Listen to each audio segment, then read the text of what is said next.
Elena, congratulations through to the quarterfinals with a win over the world #1. How do you feel?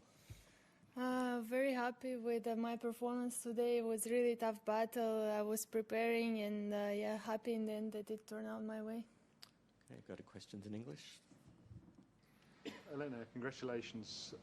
When you play against a player like Iga, who's the best player in the world in the rankings, the dominant player, what was your strategy going in? What were you trying to do to make her uncomfortable? For sure, when you play against #1, I think you have really nothing to lose, and I knew that I had to be aggressive from the first ball because she's a great mover and she defends really well. So I was trying to just attack from the first ball, and it really worked well. Elena, congratulations. Your first time this tournament playing on the Rod Laver Arena. Was that a big factor for you, showing, you know, the Rod Laver Arena crowd and everyone watching what you could do? You've not had that opportunity yet this tournament. You didn't follow me well because I actually played at Rod Laver against Barty in 2020. I played really well. I started well this season. I won in Hobart and then third round against her, and it was unbelievable crowd, of course, and I kind of knew what to expect on these big courts, and yeah, I just tried to do my best and tried to focus on my serve. Few games was not really successful on my serve, but in the end I think I did a good job. Hey, do you think right now you have the best serve in the world? And also, do you think this win will change something in terms of reputation and which court you get when in which round? This I have no idea, and I really don't care on which court I play. I try to improve from every match, and I think about the serve that for sure I have one of the fastest serves, and I was a leader with the aces, and yeah, for sure it's my strength and weapon. So there is few other girls they serve really well. So yeah, for now I'm happy with the serve, especially this week. Courtney. Elena, congratulations. I'm curious, when you would watch Iga, you know, maybe last year when she was going on her streak or things like that, did you and your coach kind of sit there and identify certain things that you knew that if you played well with your game, that you would be able to trouble her, that you would be able to kind of to beat her? I think we played last year also, and we played many times against each other, and I think that for sure the weaker spot of mine was physically, because she's, as I said, really good mover, and with her experience, she knows when to raise the level. So I think overall, I knew that it's going to be a tough match, and when we watch with my coach, just other players, we know what to expect, and we try to move from that. I was just thinking, you said you needed to be aggressive from the first ball against Iga. Now you play Jelena Ostapenko, who is always aggressive from the first ball. Yeah. Do you have to change what you do? This I'm going to keep secret. I'm going to tell you maybe after the match.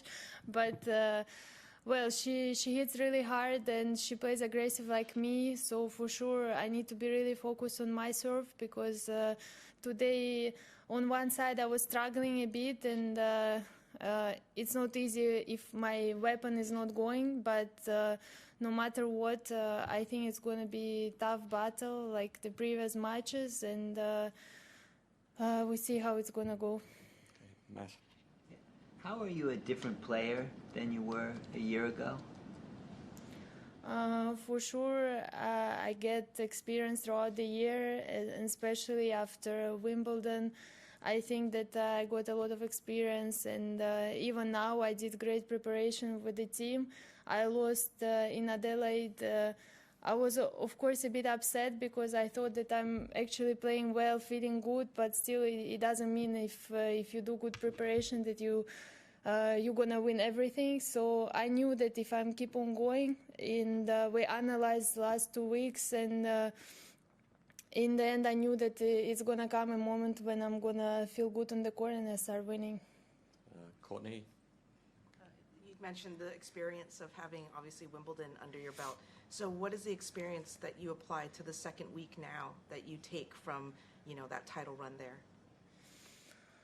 It's a lot of things. Of course, it's to expect a bit more attention, and you guys, it's every round, I would say it's more and more people, more attention, and I think it's a big part of it to stay mentally strong and just keep on improving, keep on believing, and I think that's the main thing. Congratulations, Elena. You're obviously a Wimbledon champion and in super form. Do you feel like your best is better than anyone in the world? Well, maybe I will say that if I become number one, but for now, I still think that it's a lot of things to improve.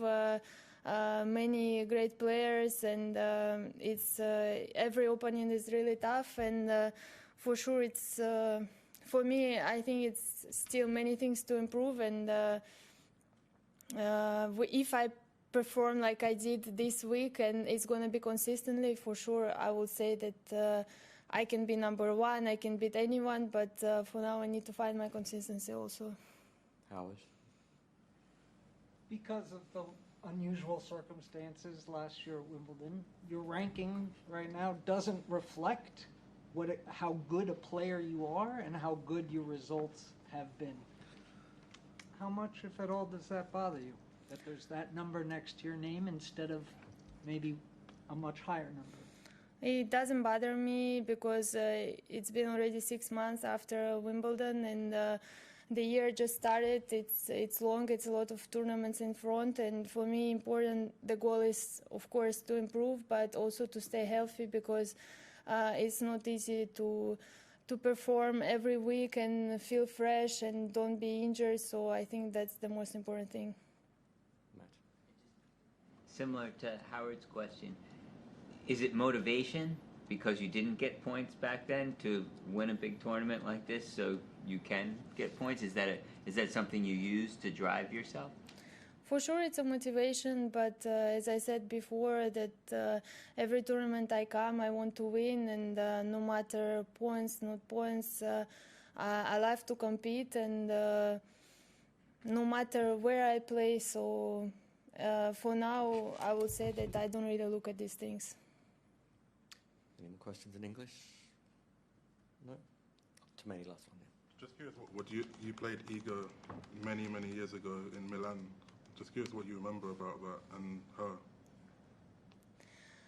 It was a really tough match. I think we played 3 sets. It was super long. I remember some good rallies. It was on clay, different surface, but I think against Iga, it's always a tough battle, no matter if I win or lose.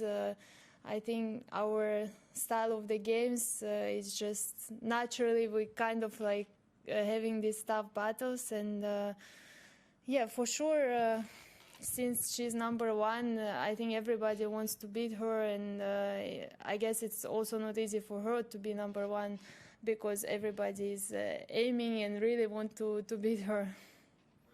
When you draw against her, do you want that match? You want to play her? Which one? Like when you face Iga, you said everyone wants to beat her. Like when you see that you could face her in the draw, is that something you want to happen and to see? I was actually focusing match by match this time. I didn't really look into the draw. It's not my thing. I can see the draw. It's fine. But this time around, I didn't really check. So it's just after my singles, they told me that I'm gonna play against Iga. I said, okay, I'm gonna prepare. I try to do my best. So no matter who I play, of course, I want to win.